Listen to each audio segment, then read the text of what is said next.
Karibu tena mtazamaji, tuendelee na makala ya Citizen Extra awamu ya Kiswahili sehemu ya pili, ambapo studioni ni naye msemaji wa serikali Eric Kiraithe, pia Dr. Alutalala Mukwana ambaye ni mwanachama wa bodi ya uchaguzi ya chama cha ANC, na Mheshimiwa Elizabeth Ongoro, seneta maalum wa ODM na mgombea kiti cha ubunge cha Ruaraka hapa Nairobi. Jana tuliona Mheshimiwa Ongoro sakata ama mvutano uliokuwepo katika makao makuu ya ODM Orange House. Tueleze kilio chako ni kipi? Hayo yote hayakuwa ni maneno ambayo yalikuwa yananihusu. Kulikuwa na wagombea viti vingine ambao walikuwa wamefika pale kuhakikisha kama majina yao yamewekwa katika orodha ya ile ambayo ilipelekwa IEBC. Mimi pia nilifika pale, sio kama katibu wa kama Deputy Secretary General, lakini nilifika pale kama aspirant, kwa sababu nilikuwa nimesafiri na while I was away nikaona breaking news ya kwamba mimi tayari nime defect kutoka kwa chama.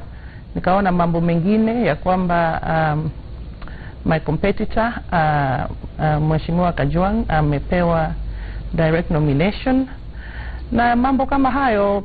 Basi kanibidi ni cut short my trip, nirudi nyumbani, niende Orange House kuhakikisha kama hayo yote propaganda nilikuwa ninayaona kuna ukweli ama mambo gani. Kwa hiyo ukajua kwamba haikuwa propaganda, ilikuwa ni kweli? Nilipata kama ilikuwa ni propaganda mbaya zaidi, kwa sababu mtu kama mimi nikiwa ninataka kuachana na chama cha ODM, haiwezi kuwa kitu ambayo inaweza kuwa inafanywa usiku. Ni kitu ambayo mimi mwenyewe nitatangaza, mimi mwenyewe nitaifanya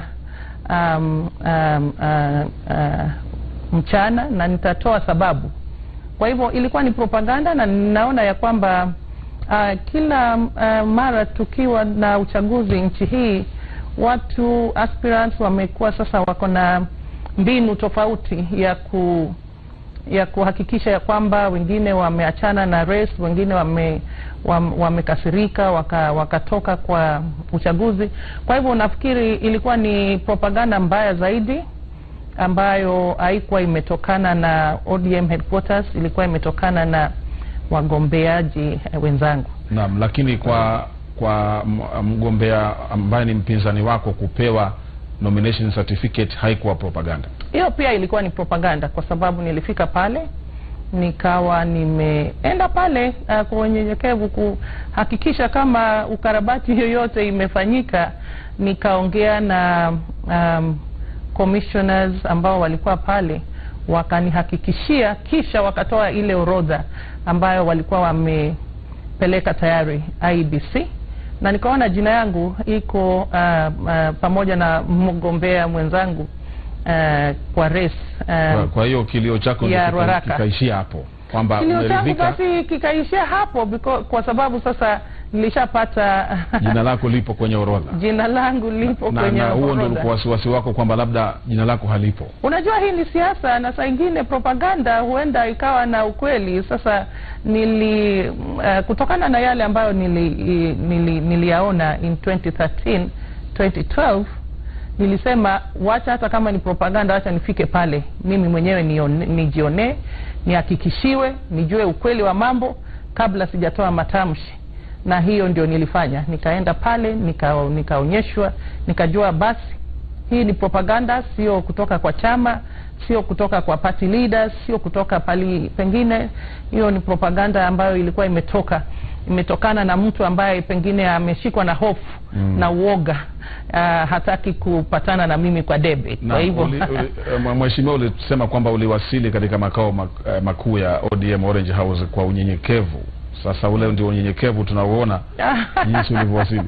Mimi nilifika pale kwa unyenyekevu mwingi sana. Nikapata wengine ambao pia walikuwa na shida kama hiyo yangu. Wamefika mbele yangu na walikuwa na wafuasi wao. Kwa hivyo haikuwa ni mimi na wafuasi wangu. Hata mimi ndio nilikuwa wa mwisho kabisa kufika pale.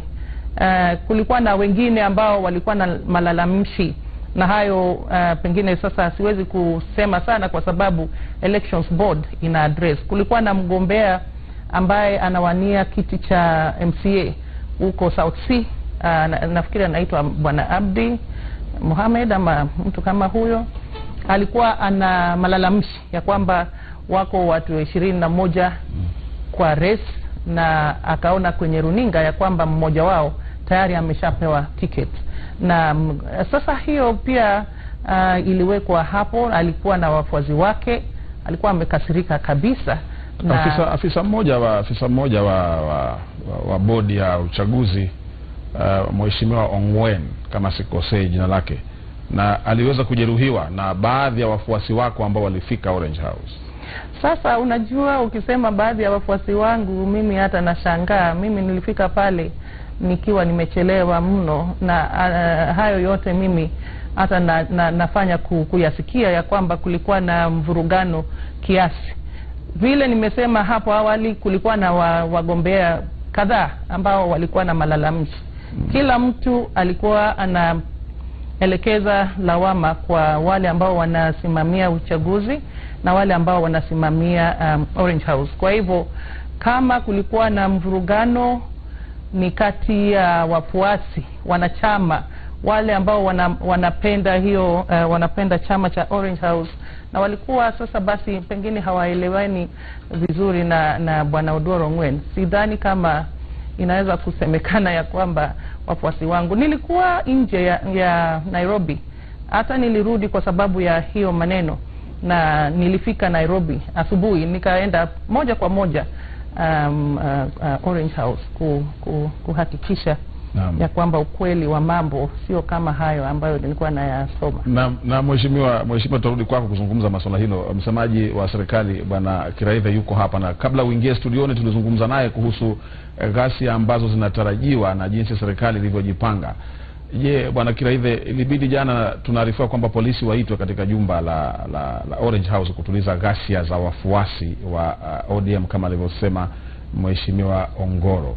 Sasa unafikiri haya ndio tunayotarajia kwenye uchaguzi ujao?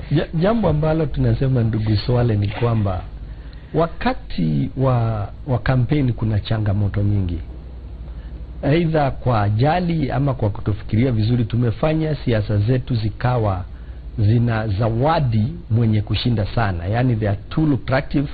Biashara kama hizi lazima tuangalie baadaye, kwa sababu siasa imekuwa ni biashara ambayo unatoa jasho kidogo na una mavuno mengi sana. Kwa hivyo tunaelewa kutakuwa na changamoto za aina hii. Jambo ambalo tunasema, nikitoa mfano wa gari, ni kwamba hatutaki mabattery. Battery ndio inachangia moto. Tunataka, hata dada yangu Elizabeth pale tumejuana muda mrefu, wawe radiators. We want more cooling agents. Ukiwa unaenda kutoa malalamishi kwa ofisi ya chama chako, na hiyo ni haki yako, ni kwa nini waandamane na vijana ambao tunaona wakirukaruka jinsi wanavyorukaruka pale? Wale ndio ninasema lazima wamelishwa na mtu, na lazima wamepewa kileo kiasi. Na ukiwa umeandamana na watu 10, watu 20, hata Elizabeth atatufafanulia hapa, nilisikia chama chake kinataka katika kila polling station waweke vijana aina hiyo 50. Basi ni mambo ambayo tungetaka kuendelea na mjadala, kuendelea kuelewana na wanasiasa kwamba sio lazima uchaguzi mdogo, uchaguzi, ndugu yangu Mkwana hapa nimesikia akielewa Kiswahili zaidi, anauita uchaguzi wa mchujo. Ule wa mchujo sio lazima iwe kwamba kuna vita, kuna kutoelewana. Tunaweza kufanya haya mambo kwa amani. Jambo la pili ambalo ni muhimu sana, ukiwa na shughuli ya chama, na hili tuliongelea sana jana na waandishi wa habari, fahamisha polisi mapema. Tuko hapa, Inspector General amefanya mikakati mingi sana kupeana order. Kwa mfano, sio lazima muende mpaka kwa mlango ya gate na magari. Mnaweza kuwasiliana na OCPD wa area hiyo na OCS. Mlalamishi akikuja anawacha wafuasi wake even na kilomita away, anatembea na mguu na pengine wakili wake na kalani yake mmoja. Sio lazima ukuje na watu wamepanda kando ya gari na gari lenyewe halijaundwa kubeba watu namna ile, kuja na wanapiga makelele. It doesn't add any value and I don't believe it does. Inakuonyesha kwa njia mbaya, kwa sababu sisi ni akina mama, sisi ni akina baba, lazima tuonyeshe watoto wetu kuna ule unaitwa mujibu wa sheria, hata kama ni sheria ya chama. Sawa bwana Kirete. Dr. Mukwana, unafikiri nyinyi kama ANC ambao mko chini ya muungano huu wa NASA ambao unajumuisha ODM na vyama vingine vya upinzani, bado hamjafanya uteuzi wenu? Je, haya ndio tunayotarajia kuyaona wakati mtakapokuwa na uteuzi pia? Kakangu Swale, sidhani kama hayo ndio ambayo mtatarajia katika chama cha Amani. Jina lenyewe lasema cha Amani. La pili, kiongozi wa chama chetu nani simfahamu kwamba yeye ni mpenda amani. Na kama ambavyo nilivyosema, wajua demokrasia si tukio la siku moja ndugu yangu. Demokrasia ni hatma ya taratibu na mipangilio ambayo chama imeweka katika kuwezesha hatma hiyo ya demokrasia itimie. Na jambo la pili kakangu ni kwamba wajua haya mambo ya vurugu katika siasa, kama ambavyo kakangu amesema hapa, imekuwa ni kama saratani katika taifa letu, na itakuwa lazima siku moja chama fulani kijitokeze kuamua kwamba huu ndio utakuwa mwanzo wa mwisho ya mambo ya vurugu katika siasa za kitaifa. Na sisi kama bodi inayosimamia chaguzi za ANC tumesema huu ndio utakuwa mwanzo. La kwanza, waniaji wetu wote washaelimishwa, washaonywa na washakanywa kwamba iwapo utahusika katika vurugu, basi safari yako ya kuwania chama katika chama cha ANC tunachokienzi itakuwa imefika mwisho. Naam, ni kama kisa cha samaki mmoja akioza inakuwa wanasema ni wote. Sasa tukiwachana na wewe Dr. Mukwana, turudi kwa Mheshimiwa Ongoro. Ni kwamba wewe kulingana na chama cha ODM kiliwatia adabu baadhi ya wawaniaji wake ama baadhi ya wanasiasa kwenye ile kamati yake ya nidhamu. Huoni kwa yale matukio yaliyotokea jana huenda ukazuiwa labda usishiriki katika uchaguzi mkuu ujao, kwa sababu watasema pia ulisababisha ghasia? Najua Swale, ninashangaa hata from here nimekuwa nikiona what you have been running pale, na ninaona watu wamebeba mabango iko na picha ya mgombeaji, wamevaa t-shirts ina picha ya mgombeaji. Definitely hao sio watu wangu, mimi sio mwanaume, ile picha ni ya wanaume. Kulikuwa na wagombea ambao walifika pale kutoa malalamishi zao, na walienda pale na watu wao. Hata unawaona pale wamevaa t-shirt, wamebeba mabango ina majina, ina wagombea. Ni siku ya nafikiri kwa sababu ilikuwa ni siku ya mwisho parties kupeleka ile orodha. Watu wote ambao walikuwa na hitilafu fulani ama suspicion walifika pale kuhakikisha, kisha wengine wakakuja na wafuasi. Mimi nimetoka safari, nimeingia pale, imejaa na watu wamevaa lakini pia hukwenda peke yako, tulikuona ulikuwa na baadhi. Hapana, nilifika pale nikapata wana ODM ambao wananijua. Nimetoka pale kwa gari yangu nikiwa na my 2 bodyguards. Kwa hivyo sidhani kama ni haki ya mtu yeyote kuniwekea lawama yoyote. Wale watu ambao unawaona pale wamevaa t-shirts, wako na sio ya ODM, wako na t-shirts ina jina ya mgombea. Ukiona vizuri wamebeba mabango ina picha ya a particular aspirant. So I think everything can always be traced. Ukiona pale, hebu nionyeshe ukiona mtu mmoja amevaa t-shirt imeandikwa Senator Elizabeth Ongoro. Hakuna mtu hata mmoja. Lakini nataka niseme hivi, chama cha ODM imeweka mikakati, tuko na utaratibu mwingi zaidi, lakini hapakosi, hata kama chama ni nzuri hivyo, hawapati leader ni mtu ambaye ameweka mikakati, anataka free and fair elections, kila kitu iko well organized, lakini hapakosi pengine mtu mmoja ama watu wawili ambao wanajaribu kuchukua nafasi hii kuleta a bad image ama kuongea vibaya na wagombeaji. Nataka kuja kwenye swala hilo la kwamba kuna baadhi ya maofisa wa ODM ambao ulidai jana kwamba ni mercenaries ama wamekodishwa na wanamzunguka kiongozi wa chama cha ODM na kumpa maneno ambayo hayafai, na ndio maana ikaweza kuleta huu mtafaruku wa wewe kuambiwa kwamba jina lako limeondolewa kwenye orodha ya wagombeaji. Hilo la kwanza. La pili ni kwamba pia ulitoa madai kwamba baadhi ya maofisa kwenye makao makuu ya Orange House walihongwa pesa ili kuweza kuondoa baadhi ya majina ya wagombea, wewe ukiwemo. Nataka unijibu hilo kwa sekunde kadhaa. Kwanza I want to correct that. Sikusema wamepewa watoe baadhi ya watu. Nilisema on my particular case. I was very specific on my particular case that I have that information. Lakini sitaki sasa niseme ya kwamba chama imeweka mikakati ambazo hazifai. Ninasema on specific issues na kwa particular instances kuna vitu ambazo saa zingine zinaweza kufanyika ambazo hazifai, kinyume na sheria, kinyume na matarajio ya party leader.